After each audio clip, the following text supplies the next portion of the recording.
शंकर महाराजांचे चरण देखून बहरले पंचप्राण, जे सौख्याची असती खाण, वंदन त्यांना असो हे.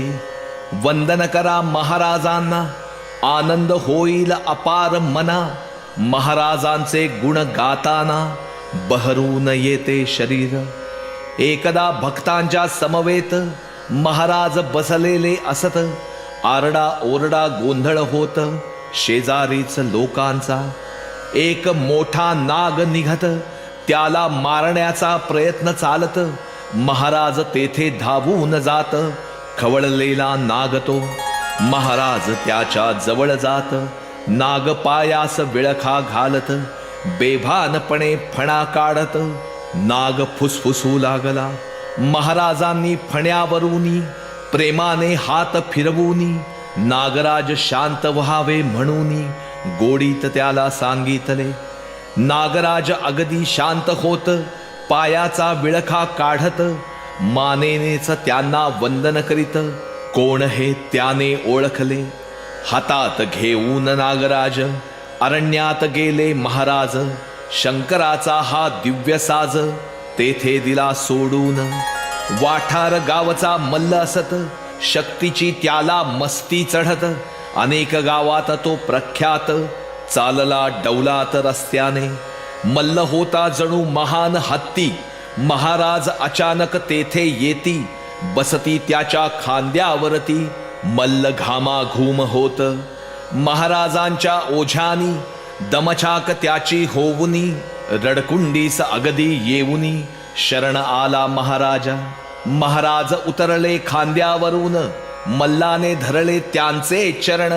मनी म्हणे अवली आहे महान, आश्चर्य मोठे मज वाटे. महाराज म्हणती मल्लास, तुझला कुस्ती जिंकावयास, मार्ग एक सांगतो खास, गाव जेवण द्यावे तू. आत्ताच दवंडी पिटवावी, सर्वास जेवण्या बोलवावे. मल्ल म्हणे काहीच न मज ठाई, फजिती होईल दवंडीने. महाराज म्हणाले मल्लाला, मी असता काळजी कशाला, जेवण्या बोलाव सर्वाला, आमंत्रिले गावास. त्या दिवशी महाराजांनी शेरभर तांदुळाची खिचडी करुनी, अन्नपूर्णेची पूजा करुनी, म्हणती पाने वाढा हो. पंक्तीवर पंक्ती बसत, हजारो माणसे जेवत, गाव सारा तृप्त होत, फक्त शेरभर खिचडीत. पुढे कुस्ती ठरली पुण्याला, मल्लास विजय मिळाला, खांद्यावर घेऊन मल्लाला विजय मिरवणूक निघाली. अक्कलकोट महाराज मठाजवळ शंकर महाराज उभे असत, मल्लाने पाहता ये धावत, पाय धरले घट्टच. मल्लाने आपल्या खांद्यावर महाराजास घेतले सत्वर, बेलबागेपर्यंत जोरदार मिरवणूक काढली. एकदा महाराज पुण्यात होते एका भक्ताच्या घरात, 13 पत्रे भक्ताच्या हातात पोस्टमनने दिलीच. दूरदूरच्या विविध ठिकाणी विविध उत्सव चालले असुनी, उत्सवास महाराज हजर असुनी उल्लेख ऐसा पत्रात. पत्रे वाचून दाखवली महाराजास, अनेकांनी वाचली. मंडळी अगदी थक्क झाली, हसू लागले महाराज. 13 ठिकाणी महाराज असत, महाराज पुण्यातही दिसत, एकाच वेळी सर्वत्र असत, प्रचिती दिली सर्वांस. एकदा नगरहून पाथर्डीत महाराज पायी चालत जात, मध्येच तेव्हा ते रस्त्यात वृद्धेश्वरला थांबत. जमिनीवर हात टेकवीत, मोठ्याने ते अलख म्हणत, जमिनीतून दिव्य प्रकटत महादेवाची पिंडती. पिंड वरती मग काढून व्यवस्थित तिची पूजा करून, महाराजांनी पिंड काढली म्हणून शंकरेश्वर म्हणती त्या. भव्य मंदिर त्या ठिकाणी आज उभे राहिले असूनी, शंकर महाराजांची करणी साक्ष आजही देत असे. महारण्यात गर्भाद्री पर्वत हे वाल्मिक ऋषींचे स्थान असत. मच्छिंद्र गोरक्ष जालंधरनाथ समाध्या त्यांच्या येथेच. भगवान शंकर येथे येत, कायम येथेच राहत. म्हातार देव त्यांना म्हणत, हेच वृद्धेश्वर असे. वृद्धेश्वराच्या पश्चिमेस कानिफनाथ राहत. कानिफनाथ नाव ठेवीत मढी ऐसे त्या गावा. याच पुण्यक्षेत्र मढीत बऱ्याच वर्षांची धुनी शांत. अलख म्हणून केली प्रज्वलित चौथ्या अध्यायी कथा ही. खानसाहेब पुण्यात त्यांचे मन नेहमी अशांत. मुंबईचे नूरी त्यांना नेत महाराजांच्या दर्शना. महाराज म्हणती, अरे खान, तू आहेस का खरा मुसलमान? पढतोस नमाज प्रतिदिन, गुरु केला आहेस का? एवढे बोलून महाराजांनी नमाजातील बारकावे खुबीनी समजाविले उत्तम रीतींनी. यवना नाही जेन माहीत. महाराजांच्या दर्शनानी खान साहेब बनले समाधानी. जीवन त्यांचे गेले फुलुनी, गुरु केले महाराजा. महाराज म्हणती, कोणत्याही कृतीला जो माजत नाही, ज्याचा अहंकार अल्लाशी एकरूप असतो झालेला, तोच नमाजी असे खरा. नमाजी म्हणजे न माजणारा, अल्लाशी एकरूप होणारा. खरा इस्लामी तोच हो. इस्लाम शब्दाचा अर्थ शांती. महम्मद पैगंबर प्रार्थना करती, शांतीचा मार्ग दाखवा म्हणती. नित्य प्रार्थिती परमेशा. पैगंबराचा उपदेश पहा, कोणालाही मारू नका. चोरी कोणाची करू नका. सत्य धर्म पाळावा. साफ आणि पाक हृदयात असते खरी मस्जिद. असीम श्रद्धा असावी नित. परमेश्वराबद्दल प्रेम आहे खरा खुदा. धैर्य, सहिष्णुता, श्रद्धा, सद्गुणांचा करा साठा. इस्लाम धर्म सांगतो. महाराजांना मुसलमान विचारती शंका प्रश्न. ऐशी त्यांना उत्तरे देऊन समाधान करती सर्वांचे. निरंजन महाराज पुण्यतिथीस महाराज जात हैदराबादेस. हैदराबादचे लोक महाराजास म्हणत होते अवलिया. हैदराबादचे प्रख्यात भटजी बापू महान संत, श्रेष्ठ अधिकारी परमार्थात. कथा त्यांच्या प्रख्यात. वासुदेव केशव अघोर शास्त्री, वडील माझे तज्ञ शास्त्री. याज्ञिकी ख्यात ज्योतिष शास्त्री, पुराणिकते पट्टीचे. भागवत सप्ताह करण्यात अनेक मानपत्रे त्यांना मिळत. भटजी बापूंनी हैदराबादेत सप्ताह त्यांचा ऐकिला. ऐकून सप्ताह समस्त भटजी बापू खुश होत. शुक्राचार्य ऐशी पदवी देत समारंभ पूर्वक. या भटजी बापूस महाराज देत मार्गदर्शन आशीर्वाद. भटजी बापूच्या जीवनात आध्यात्मिक प्रगती झाली. पुण्याजवळील भोर येथ रामजन्माचा उत्सव होत. एकदा महाराज तेथे जात. प्रचंड गर्दी भक्तांची. रामाचा जय जयकार चालत. जन्माची वेळ जवळ येत. महाराज शांत ध्यानस्थ बसत. वेळ झाली जन्माची. महाराजांकडे सारे बघत. महाराज अदृश्य झणी होत. प्रत्यक्ष प्रभू रामचंद्र प्रकटत महाराजांच्या ठिकाणी. दाशरथी रामांचे साक्षात दर्शन घेती सारे भक्त. दर्शन घेताच पुन्हा दिसत शंकर महाराज स्वयमेव. पुण्यात संस्कृत प्राध्यापक देव महाराजास माहिती विचारत. महाराज देवांना सांगत, उघडा ग्रंथ घेऊनी. कोणता घ्यावयाचा ग्रंथ, कोणते पान उघडणे असत, हे महाराज काही न सांगत. कोडे पडले देवांना. हातास येईल तो ग्रंथ घेत. उघडेल ते पान उघडत. महाराज देवांना सांगत, आता वाचा पान ते. देव झाले अगदी चकित. जी शंका त्यांच्या मनात, जी माहिती त्यांना हवी असत, तोच मजकूर पानात. जिथे देव झाले चकित, माणसाचे मग काय होत. शंका न विचारता उत्तर मिळत. अधिकार काय वर्णावा. सर चुनीलाल मेहता गुजराथी ब्रिटिशांच्या गव्हर्नर पदावरती. मुंबईस त्यांचे वास्तव्य असूनी विद्वान श्रीमंत अत्यंत.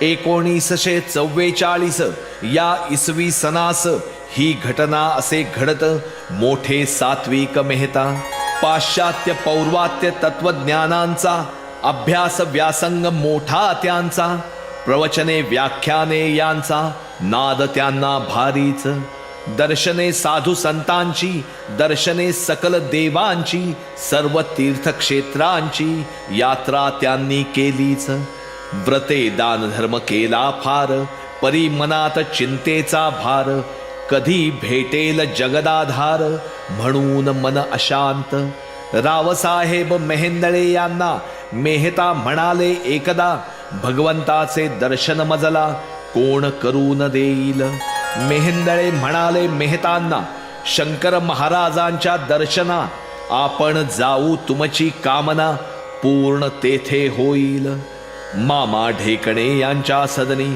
दोघे गेले पहा मिळुनी महाराज होते त्या सदनी निवांत अगदी बसलेले आपल्या तीक्ष्ण नजरेनी मेहतास पाहिले महाराजांनी मेहताचे अष्टभाव आले फुलुनी पाहू लागले महाराजा क्षणात लख वीज उसळे कोटी सूर्याचे तेज फाकले अत्यंत मोहक रूप प्रगटले भगवान श्री विष्णूचे शंकर महाराज गुप्त झाले तिथे भगवान विष्णू प्रकटले मेहतास गहिवरून आले भरले नयन अश्रूंनी चतुर्भुज विष्णू वरती छत्र हाती गदा शंख चक्र पाहता संतुष्ट होती नेत्र अपूर्व भगवंत दर्शन लगेच मेहता धावत गेले महाराजांचे चरण धरले डोळ्यातून अश्रू वाहू लागले अभिषेक चरणी चालला मुखातून चालले पुरुष सूक्त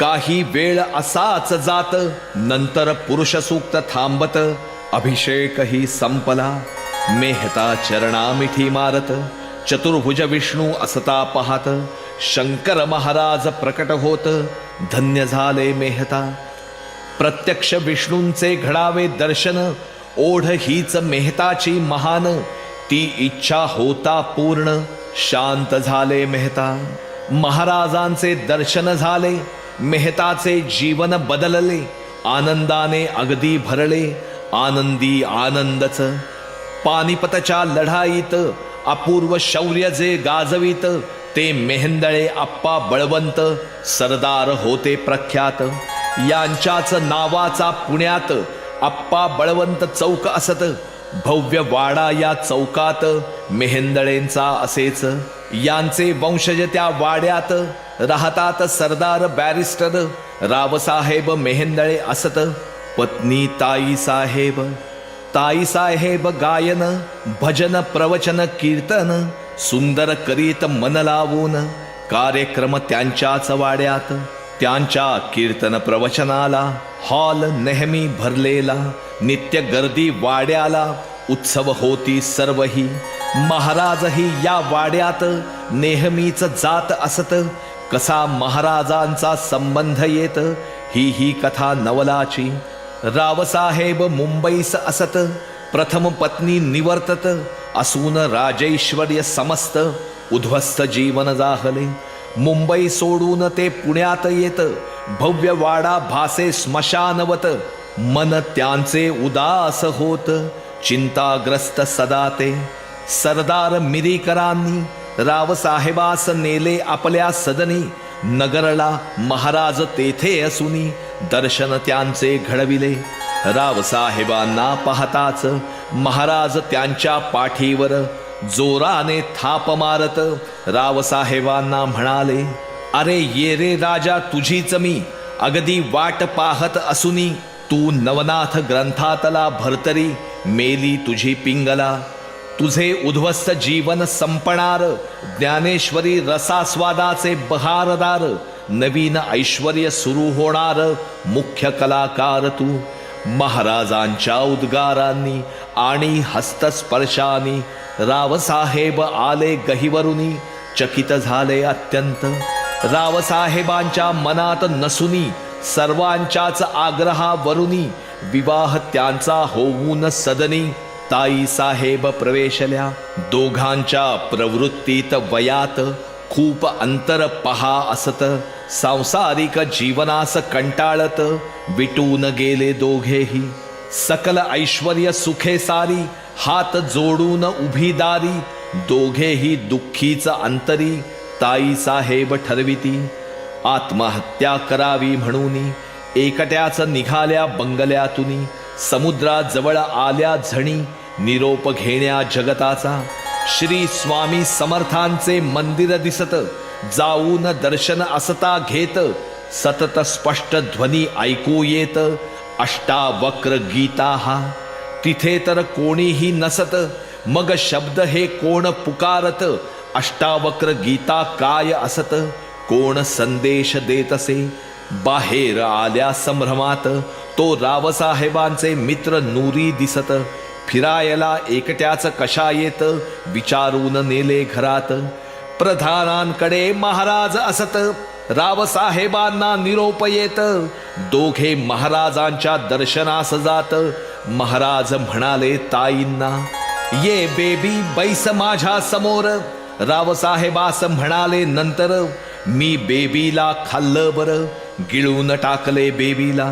महाराजांच्या उद्गारांनी ताईसाहेब गेल्या बदलुनी, रावसाहेब आले बहरुनी. पूर्ण दोघे बदलले. प्रवचने ज्ञानेश्वरी वरती, करीत जा महाराज म्हणती. आणि आशीर्वादही देती ताईसाहेबांना ते. इतकी प्रवचने त्यांची छान, ऐकता हरपते देहभान. वाटे ताईंच्याच मुखातून प्रत्यक्ष महाराज बोलत. महाराज नेहमी सांगत, मला बोलता नाही येत. तल्लख बुद्धीचा लागत, वक्ता बुद्धिमान हो. महाराजांची योजना निवडले ताई साहेबांना. करण्या कीर्तन प्रवचना रंग भारी चढत असे. आत्महत्या करणाऱ्या म्हणून ज्या ताई त्यांना खाऊनी, महाराजांनी टाकले गिळुनी. महाराज होते बोलले. याचा अर्थ कळला तेव्हा, संपूर्ण बदलले दोघे जेव्हा. महाराज करतील काय केव्हा, विधात्यासही कळेना. महाराजांच्या कृपेनी मेहेंदळे पती पत्नी, संसारात अगदी आनंदुनी.